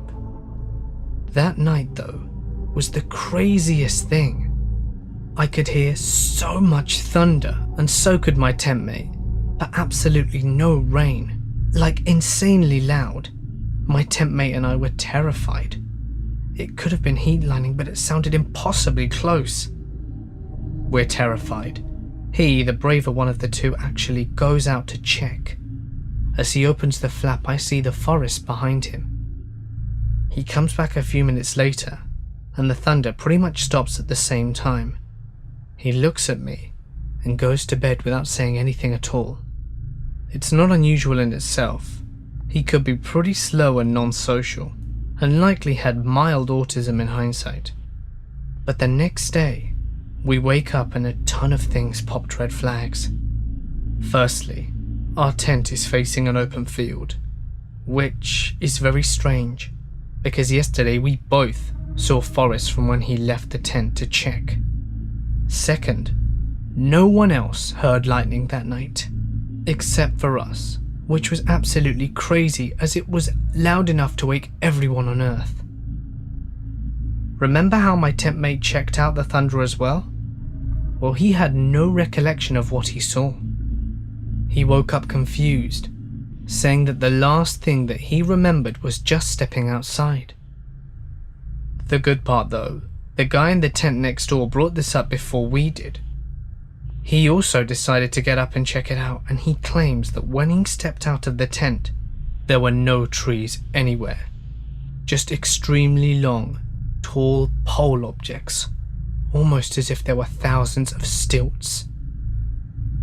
When he looked up, he also said that there was no lightning visible, but it was super bright, full moon on steroids bright. He also claimed that he had seen flying, winged, pitch black objects, bigger than cars, and they looked like they had wings on them and that they were round. He dove back inside and doesn't remember going to sleep or the noise going away. Remember the giant raven myths?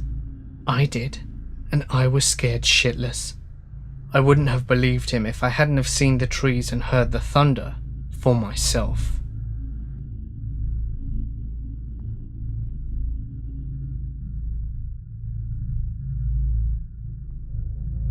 When I was camping 30 years ago with my grandfather, we had both fallen asleep in the tent.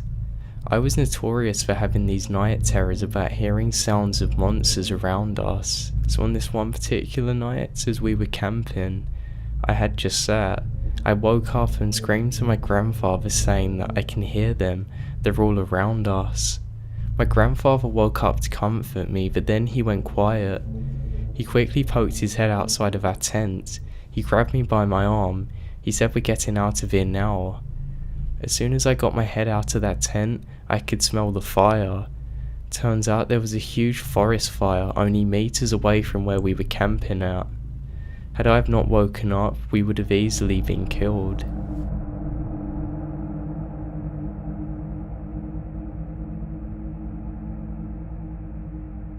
I've always enjoyed the thought of ghosts and stuff, but never really believed firmly.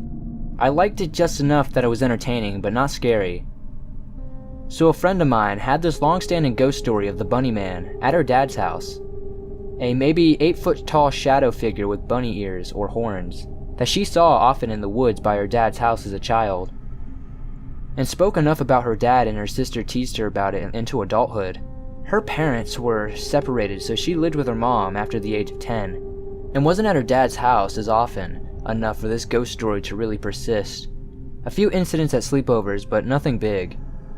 When we were newly 20 years old, we moved back in with our parents to save some money and pay some bills. She and her mom didn't get along, so her dad gladly invited her to live with him in his house by the woods. She gladly accepted. Of course, her decision to move in brought up the Bunny Man, which we had a laugh about and moved on.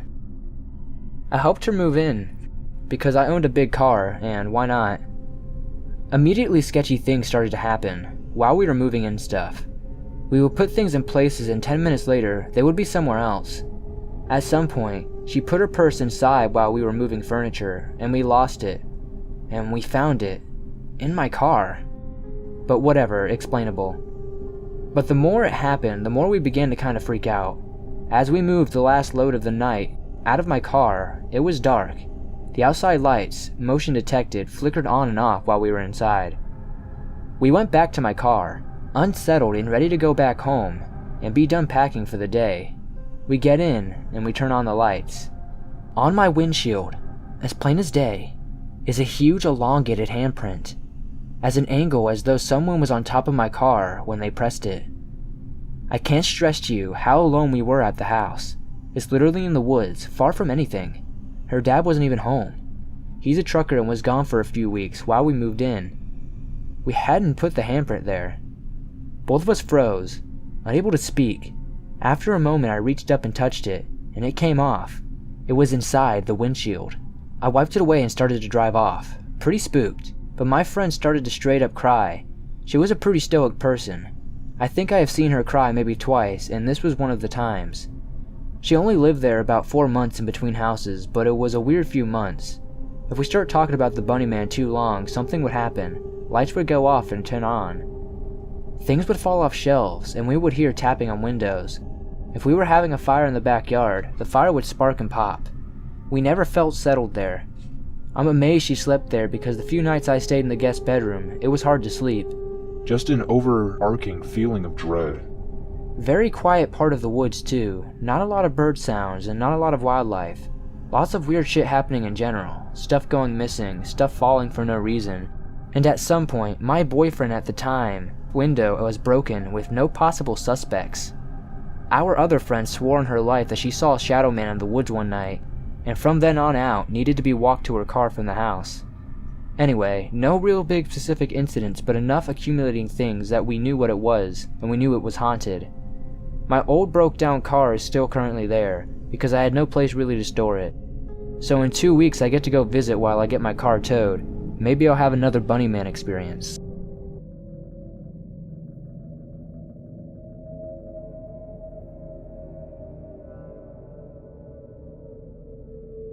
In May 2009, I just broke up with my girlfriend of almost 3 years. We had moved from Calgary to Toronto and we're still living together because after the breakup we didn't really know many people in the city. Needless to say, the situation was relatively stressful and upsetting. So when a buddy of mine suggested a weekend camping trip full of fishing and hunting, I jumped to the chance. He grew up in an area about an hour outside of Toronto called Flamborough. It's really beautiful, loads of lush forests, farmers' fields and small rivers and creeks everywhere. We decided to camp along a fishing creek called Grindstone Creek. It was close to some wetlands and fishing is suggested to be great there. We ended up setting up our camp in what was probably a farmer's field, I'm guessing. We were probably trespassing on our part too, bordered by a gorgeous forest. We spent the evening fishing, shooting and drinking some quality beers. As it got darker, we made a little fire and roasted potatoes and hot dogs, and it was all in a really good night spirit. We really enjoyed the evening and decided to turn in around midnight. We shared a tent. My buddy fell asleep before me and I stayed up playing on my phone until around 1:30. I must have drifted off because the next thing I remembered was being woken up by a high-pitched yiping type sound. I was kind of groggy and it took me a moment to fully wake up. The yiking sound was really off-putting. It almost sounded like it was a weird coyote. I laid there for a moment listening and then started playing on my phone again. The noise was annoying as hell. I tried to ignore it, but it sounded like it was only getting closer. Finally, it sounded like it had to be no more than 10 feet from the tent. At this point I was getting a little unsettled. I'd seen coyotes in Calgary before and I thought they were pretty harmless. They never looked much bigger than a smallish dog, but what if this had rabies or something? What if it could smell our food? I have pretty bad anxiety, so I'm prone to worrying about these type things. I nudged my buddy to see if he was awake and he was. The noise also woken him. We discussed what we thought to do about the coyote, and we hadn't brought anything to scare off the critters, not even a BB gun, nothing. So we decided to shine the flashlight on it. Then if we hollered a lot, it would hopefully scare it off, right? So he unzipped the tent and I watched him pointing the flashlight out into the darkness. I'll never forget what happened next though. His legs suddenly went all wobbly and he sort of stumbled back into the tent. He had this really terrified, dumbfounded look on his face when he looked at me and dabbled, "It's not a coyote, it's a dude, it's some weird dude." Normally I would have thought that he was messing with me. I'm a huge wimp and get scared easily. I don't even watch horror movies. But I've never seen somebody look that scared before. And I never want to see that expression on somebody's face again. So I knew that he wasn't pulling my leg. These weird yiping and howling sounds continued, and they only seemed to be getting louder. In retrospect, it really didn't sound like it was a coyote, but I guess in our groggy states it was a pretty rational way of thinking of all of this. Anyways, he kept telling me to just look out of the tent flap to make sure it's not doing anything crazy. At this point, I was having a full-blown panic attack. My heart was racing. I felt terrible, but I had to look. I slowly peeked out of the flap and waited for my eyes to adjust to the darkness. That's when I saw him. He was standing only a few arms lengths away from the tent. He was swaying a little, wearing a baseball cap. What made it awful? He was just really creepy. He was wearing some woman's gear, That's when I knew that something was really off about this guy. If the making high-pitched noise at strangers wasn't scary enough to give that away anyway. After I pulled my head back inside the tent, my buddy and I discussed what to do.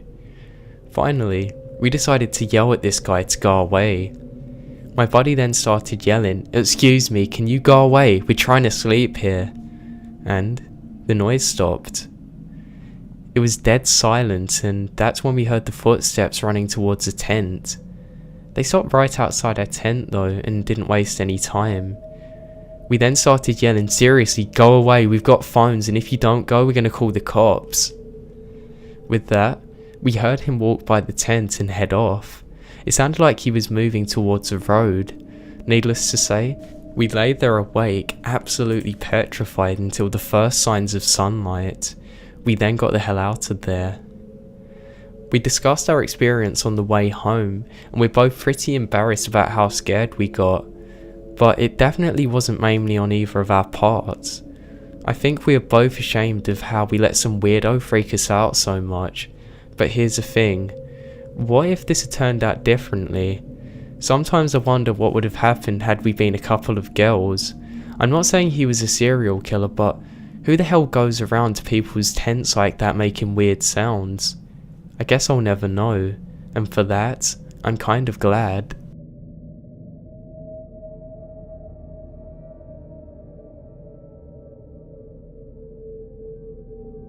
Camping Horror by Apocaly.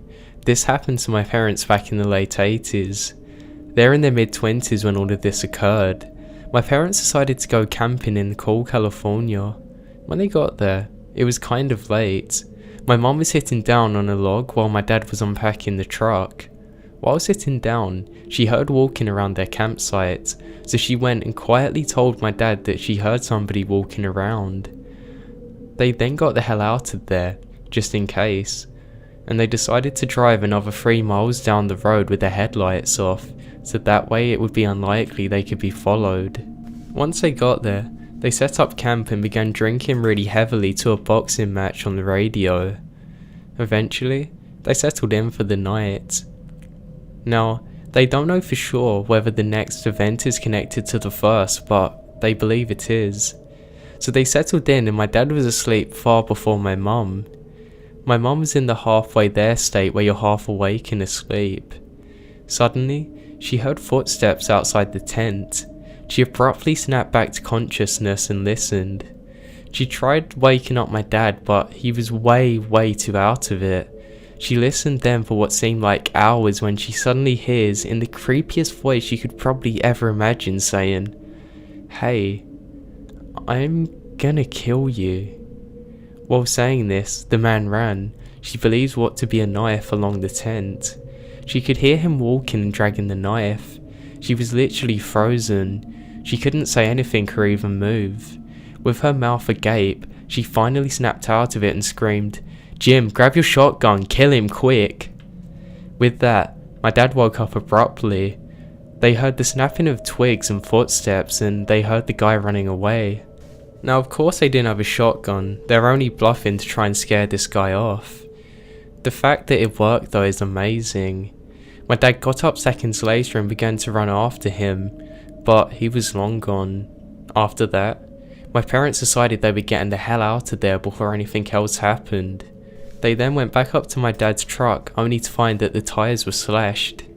They're in the middle of nowhere with no way out and some maniac was trying to kill them. They actually tried blowing up their tyres with one of those things you use to blow up rafts. Obviously it didn't work. They had to try though, right? So about an hour or so later of being terrified, a ranger that was patrolling the area came along to help them out. He brought them back to town so they could fix their tyres. While talking to the ranger, they found out that they had been searching for any weird activity due to a recent murder nearby. My parents were very likely to be the next murderer's victims.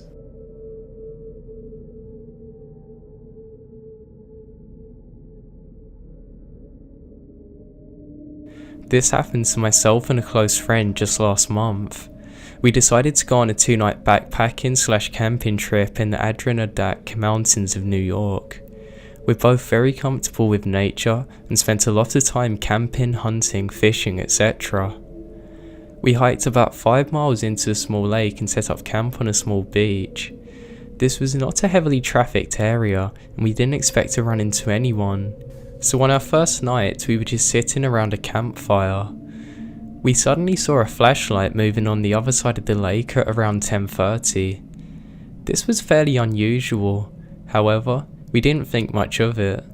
But as time went on, the flashlight kept moving around the lake and it kept on getting closer and closer to our campsite. We kept discussing who could possibly be wandering around the woods in the middle of the night, and we didn't particularly want to see any unwelcome guests. One thing was clear though, the person or people were heading for our campsite. We then moved and wandered off into the woods to try and figure out just who or what was coming up towards us. I took a small axe with me and had a .22 rifle. Now we weren't expecting trouble and we certainly didn't want to make any, but we figured that we might as well cover our base. Now, moment of truth, the flashlights come near the light of our fire and it's one man. He has a beard and is probably in his 40s. The scary part was that he was carrying what appeared to be a pump-action shotgun. He walked around the campsite a few times, then proceeded to enter our tent. After rummaging around for a minute or so, he come out yelling, "I know you're out here, why don't you come and say hello?" My friend and I remained motionless under a hemlock tree about 50 yards away. That's when the man proceeded to fire his shotgun into the woods, not too far from where we were, and he swung around his flashlight several times. Now after what felt like hours, he grabbed my friend's backpack and a few articles of clothing we had drying off near the campfire and threw them in to burn. Now my friend, who trained the .22 at the man, asked me if I should shoot. I told him absolutely not unless he points a shotgun towards our direction and spots us. Thankfully, that man moved away from where the camp was after a little while. We waited until his flashlight was on the other side of the lake again. We then ran out, grabbed everything we could fit into my backpack and took off. We ran on the trail with the flashlights and made it back to my car as the sun was coming up. We immediately told the police department about what had happened and reported it, where we then spoke with some forest rangers. And that was it. I have never heard anything back from the police. It wasn't a mysterious case, but it creeped the hell out of both of us.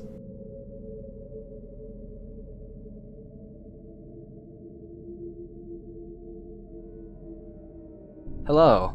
I have an encounter you may or may not be interested in.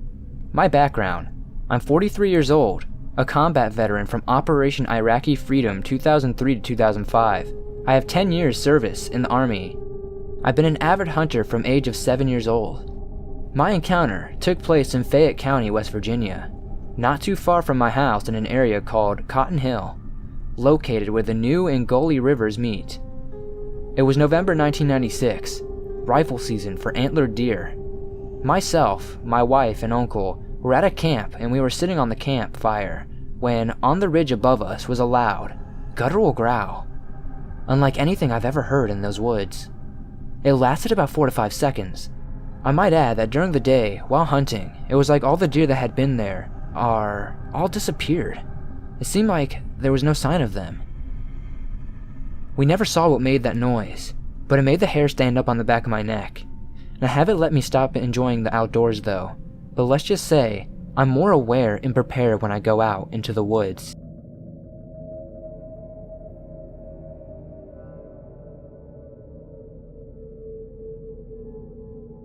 The following account occurred roughly 3 years ago during the summer of 2012.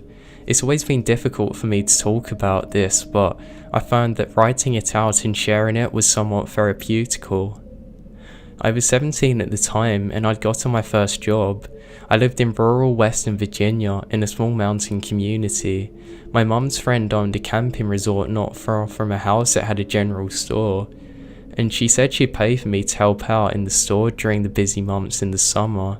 It was a pretty easy job, and I met a lot of out-of-towners, which was nice because our community could get so isolated. Most of us just lived really far apart from each other. So one day, a big burly mountain man came into the store. He was in his late 40s or early 50s. He was 6'5" and about 280 pounds. He looked dirty, looked like he worked outside a lot. His clothes were sort of in tatters and he had a long beard. We had a few of these woodsy hermits type in the area, and this definitely looked like one of them.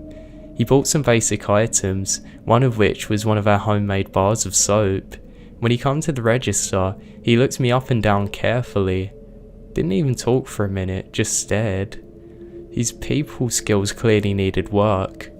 "Did you make this soap?" he asked me. "Possibly. I've helped out with that sometimes." "You make a lot of your own stuff?"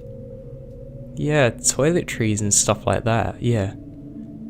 "I like that," he said, nodding to himself. I honestly did not know how to respond. I quickly rang up his items and he paid with some crumpled up money. Before he left, he said, "You cook too?" Sometimes," I replied. "Bet the boys around here are itching to marry you," he said as he smiled to himself. I said nothing. I was puzzled as to what I'd said that stood out to make me wife material. I told Christine, who is my mum's friend and the boss, about the bizarre encounter and she laughed it off. So did my family and friends. But then, Mountain Man started turning up more often. We had chatted a little bit here and there, and I found out that he had a cabin in the woods. He claimed he built it with his bare hands. He said he hunted and lived off of the land. Now over time our chat escalated. He started telling me about how that I looked so nice and how it would be so nice to have a woman to be around that could make those things and cook. One time, he even said I had the birthing hips that men lust for. He even started inviting me to fish with him, hunt with him, see his place, etc., and I always politely declined.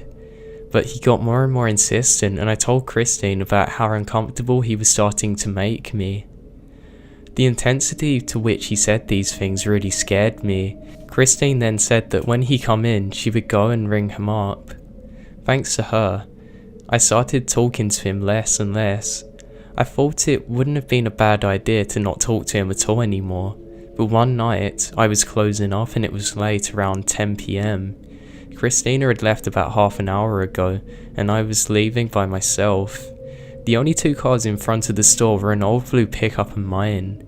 I was immediately alarmed because I knew Mountain Man drove a blue pickup, but I didn't see him a lot.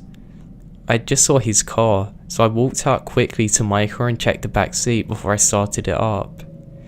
But just then, when I first turned the key into the ignition, I got nothing but splutters.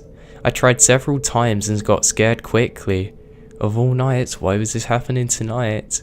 I remembered asking myself angrily. Just as I was reaching for my phone to call for help, there was a loud pounding on the driver's side window. I'm shocked that I didn't wee myself. I didn't even want to look because it was him, I knew it, but I did. My suspicions were confirmed. He had this huge stupid smile across his face and I could see exactly which one of his teeth were missing. "Need some help?" he said loudly through the window. I shook my head furiously. "My dad is on his way," I said, hoping to scare him off. I hadn't spoken to my dad in years.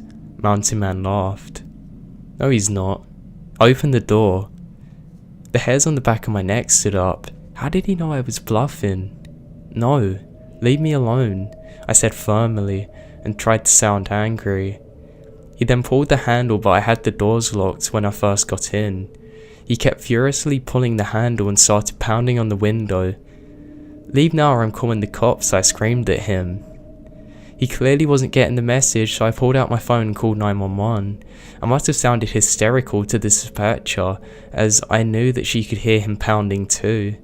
She said that she would have officers out there ASAP, but they could be a while. "The cops are on their way now, leave me alone," I screamed at Mountain Man, who didn't seem to let that deter him, but after a few more minutes of pounding, he suddenly stopped and walked towards his truck. I watched him go. Hopefully he would leave me alone, but no. This time he come back with a crowbar in his hand. No, I screamed at him, "Get away from me." He started swinging at the driver's side window with the crowbar. I ducked down into the passenger seat on the floor and covered the back of my neck, almost like you get taught to in tornado drills.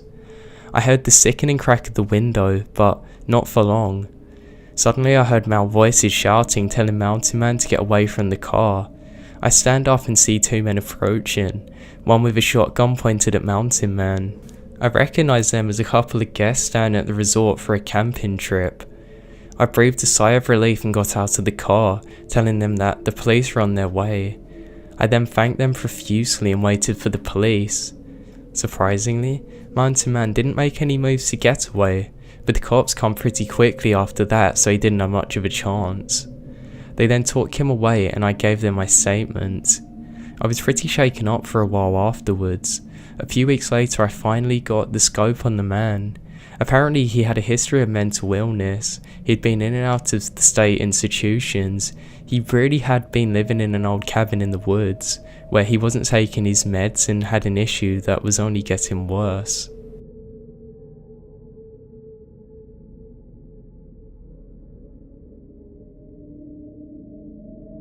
When I was around 12 years old, I spent the afternoon at a friend's house who I knew from high school. He lived in a neighbourhood that I wasn't all that familiar with, so when we decided to take our bikes out for a ride, I simply followed him until we come to a large wooded area.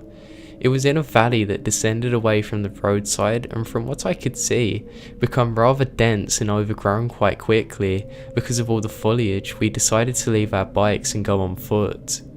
We had been hiking for about 20 minutes when we realised that we could no longer see the spot where we had left our bikes, and we were literally surrounded on every side by thick vegetation.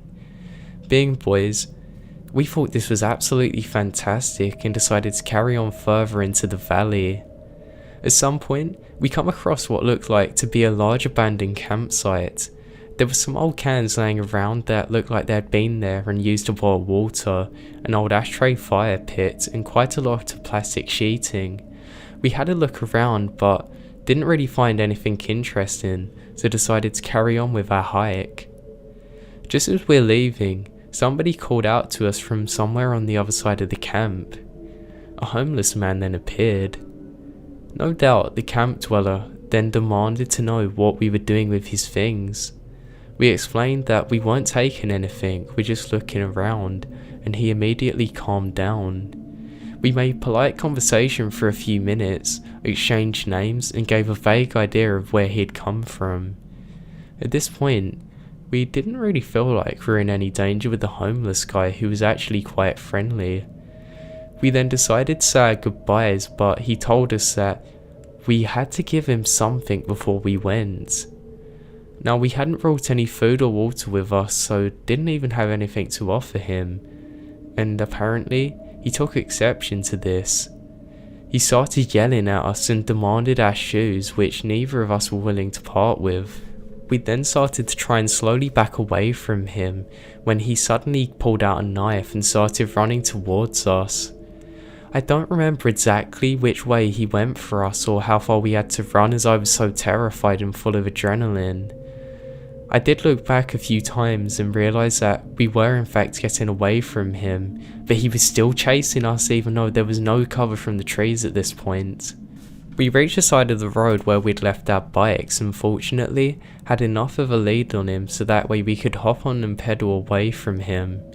A couple of builders who were unloading materials up the road saw that we were panicked and stopped us to find out what was going on.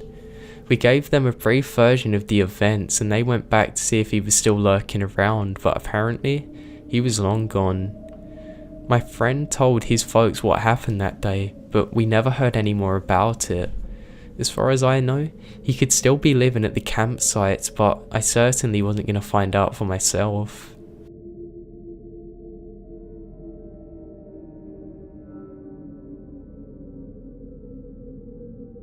My dad was a journalist for most of his life. He's now an author. This is one of his stories from hiking the Appalachian Trail. My dad hiked the trail mostly by himself, but occasionally would run into other hikers and spend a few days hiking and camping with them. He said it was always a pleasant experience and he made a lot of really good friends out of it. On one of these such trails, he met Jeff and Molly, a really nice couple, and he began hiking with them for a couple of days. After camping with them and becoming fairly good friends, they went their separate ways and my dad pulled ahead of them. He was about 2 days further down the trail than them, and when he stopped at a town to get some food and relax, that's when he found out that Jeff and Molly had been murdered in their sleep by a stranger on the trail. They had both been either stabbed or shot. It's absolutely terrifying to think that my dad had literally camped with them days prior.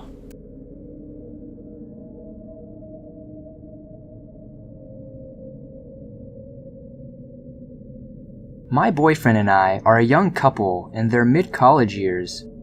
We decided that we wanted to get away from work and our studies for the weekend, so we took a trip to the nearest hiking trail that is part of the Appalachian Trail. We decided to leave on a Friday once I got off work and back up the trail in order to camp. I work in a restaurant and it's very difficult to set a time on when I'm going to leave work. I ended up leaving work around 4, but we said that no matter what, we would be going on this trip, and we finally left for the trail. We began hiking around 5:30. My boyfriend was an Eagle Scout, so we had all the necessary supplies for a successful camping trip. A tent, sleeping pads, pots, pans, stove, clothes, food, and of course, necessary substances to free our minds after the long hike. The first part of the hike was absolutely exhausting. It was all uphill, and we were both carrying at least 40 pounds in our metal-framed backpacks. An hour later, we finally passed the first shelter. If not many of you know, a shelter on this trail is about 10 foot by 15 foot, approximately, log cabin that only has 3 walls, and is open to the outside. It's specifically used as a shelter to sleep in or hide from the rain. Midway through the hike, it began to pour dramatically in the forest. Sooner or later, we were both soaked from head to toe. Thick fog grew quickly, as it had been hot and humid Friday. The trail became very slippery, and our pace slowed down tremendously. We had hoped that we were getting closer to the camping site, but it turned very dark very quickly. We took a rest in the dark as it poured on us, in hopes that we would find our headlamps. Once we found our headlamps, we placed them on our heads, still struggling to balance ourselves, on top of the rocky and muddy path. I thought by that point, we would never make it to our shelter. We walked, never giving up, although I wanted to. As my socks and shoes were wet, I was tired, hungry, drenched, and cold. The temperature has dropped more than 25 degrees as we made our way up. It was 8:30 when we finally made it through to the second shelter in campgrounds. There was a split in the path. Either you could walk straight to continue to the top of the view, which was about 1.5 miles away, or you could turn slightly to the right and walk to the campgrounds. Or you could take a 90-degree turn to the right, walk down to the shelter. At that point, we were drenched from head to toe and needed to dry off. It was still raining to beat the band, so it would have been nearly impossible to set up our tent and camp. We had decided to stay put at the shelter until the rain calmed down. We didn't hear anyone out the shelter, so I was extremely excited to have the place to ourselves and take a few tokes, if you know what I mean. After our hike, I was dead set on it. Once we walked down to the shelter and got to the opening, there was a man and a woman in their 60s. We instantly thought to ourselves that they were an older married couple who wanted to get away for the weekend too. We told them that we wouldn't be bothering them for long, so we wet our backpacks down and attempted to dry off. The couple was very welcoming with a lantern and an absorbing towel for me to dry off in. My boyfriend and I took off our shirts since they were both carrying a lot of weight in water. The couple seemed to be very normal. The man brought a cute dog with him that I enjoy playing with. We began introducing ourselves with our names, where we were from, and what we were doing there. They both said they were in their 60s. Their names were Joe and Maya, and they were just messing around for the weekend. In between sentences, they were taking large gulps of what looked like to be alcohol in their water pack. They said they were just having fun and met online, which veered off into dropping hints that they were on the trail having an affair. The older woman, who says that she comes from West Virginia, strikes me to be very off. It began with her looks, having scraggly, shoulder-length gray hair, with circular glasses resting on her face. Her teeth were very dark, nearly covered with a brown film, as if she used hard drugs in the past. She wore a pullover, hiking boots, and jean shorts that nearly exposed everything. Joe, on the other hand, was just an average white male, who had gray hair, and was a tad overweight. They spoke about their past employments and what they had done in life. Maya said she was a writer, which I admired. Information about ourselves was exchanged too, since they seemed very friendly. I was in a very bad mood though, and very irritable until I smoked some. My boyfriend and I periodically showed each other our phones in order to communicate, as we didn't have a bit of service in the shelter we were at. We agreed that it was okay if we started smoking, since they were becoming drunk. They said they didn't mind, but would like to join. I thought it was absolutely insane that they wanted to smoke at that age. The man only took 2 hits, but the woman took many. She was struggling a lot to even flick the lighter. The guys began their own conversation, and the woman and I veered off on ours as well. The woman began with asking me to tell her a story. As she inched closer and closer to me, she asked me to tell her a story. She grew more and more demanding, saying, "Tell me a story." My boyfriend and I met online, just as they said they did. So I was going to tell her about the story of how we met. I began the story with, "So you met him online, right?" The woman nearly cuts me off and angrily says, "What? Why would you say that?" I said to her, "You all met online, right?" She nearly cuts me off again and more aggressively says, "Why would you say that?" I said again, "Earlier Joe said you met online, didn't you?" She nearly shouts and growls, "Why would you say that?" I wanted to jump away from the conversation. So I asked her, "Well, you're a writer, you said, right? So why don't you tell me one of your best stories?" The woman becomes happy and giggly again, and while swirling her hands around in her head of hair, she said, "Well, I'm a writer in my mind." I was extremely confused and creeped out. I didn't know what to say. I'm the type of person to laugh it off, so that's what I did. She just said she enjoyed being a writer in her mind. I looked over at my boyfriend and Joe's conversation, and it seemed to be as normal as can be. There was absolutely nothing wrong about it, but Maya nearly gave me the chills as she got my attention, getting closer into my face, asking me what I was saying. The problem was that I wasn't saying anything. I was absolutely silent, ignoring her. She began talking to herself. She would make very in-depth hand gestures as she spoke to herself, then would ask me what I was saying to her. I wasn't saying a word, and she would wonder what I was telling her. She would abruptly say, "Yes, no, maybe, no way, yeah, it can't, wait, huh?" As she would rock back and forth, waving her arms around. She began crossing her legs, holding her arms up in the air, above her head. She started to shout, "Coming out, I'm calling out to all of you, come." She was nearly talking gibberish. The older man's attention was caught and asked her what in the world she was doing. She said, "I'm calling out, it's witchcraft." I was nearly high and terrified of all my surroundings. It stormed pretty badly in the background and it was black all around us. A small lamplight rested on a beam above our heads in the middle of the wooden shelter. I was wet and very vulnerable. Everything slowly began to get worse that night. Maya kept slurring her words, and the man demanded she get into her sleeping bag and sleep. I sat against the wall next to my boyfriend very closely, as the man crawled into his sleeping bag, and Maya attempted to put her legs in the sleeping bag, but couldn't. She moved around for a very long time, and finally curled up next to Joe, on top of her sleeping bag. She was probably freezing, as it was 35 degrees by 9:30. Only a few minutes passed, and we heard Maya whisper. Maya said angrily, "What did you give me?" She growls again, "What did you give me?" The man finally woke up and demanded, "What?" Maya hits him on his back, and yells, "What did you give me?" She jumped up immediately facing us. Her eyes were nearly all black, as her pupils were so enlarged. She looked nearly sadistic, and yelled at us, "What did he give me?" My boyfriend and I both tensed up, nearly losing our shit. She screams again, "What did he give me?" even louder, as her voice screeched into my eardrums. She once again turned around to the man, laying down behind him. She slowly whispered into his ear, softly growling, "Did you give me acid?" It began to run through my mind that he drugged her, or she was having a flashback of a bad trip. Joe attempted to calm her down, but she was still restless. She laid down for approximately 5 minutes, but Maya immediately sat up. She faced us with her legs crossed, and she stared at us, without breaking contact for at least 5 minutes. She did this every so often, sitting up, staring at us, and laying back down. She would do this over and over again, so we decided to leave immediately. We finally made our way out as she stared at us for one last time.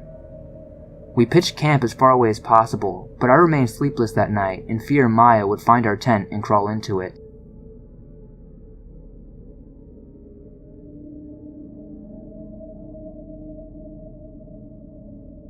"20 years ago, when my dad was younger, he used to live on a big farmhouse that was supposedly haunted. The house was hundreds of years old. On one Christmas Eve, his mum and my dad, who lived alone, could see that there was a weird light coming from the shed all the way down the end of the garden. Now, nobody should have been in there. My grandma always told my dad to never ever go down there. Well, that was up until this point.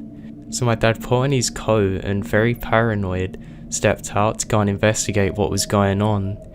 The closer he got, the stronger the smell of cigarette smoke became apparent. He was sure that there was some teenager in there messing with him. He went round to the back way and peered through the window. As he did so, the light instantly went out. This was simultaneous with the smell of smoke. This was more than enough to scare him into literally sprinting back to the farmhouse. As he got back there, my grandma slammed the door open, quickly ushered him inside and slammed it shut again. She said, "Don't worry, I've already called the fire department, they're on their way now." Confused as anything, my dad then asked my grandma what she was talking about. She said, "Look, the fire, you were right next to it." To my dad's horror, as he turned, he could see that the shed was in a full blaze. It couldn't have been possible because my dad was only there seconds prior, and whatever that light was long gone, and the smell of the smoke, he didn't even get time to tell my grandma about it. To this day, he says he knows there's only one explanation to as what started that fire.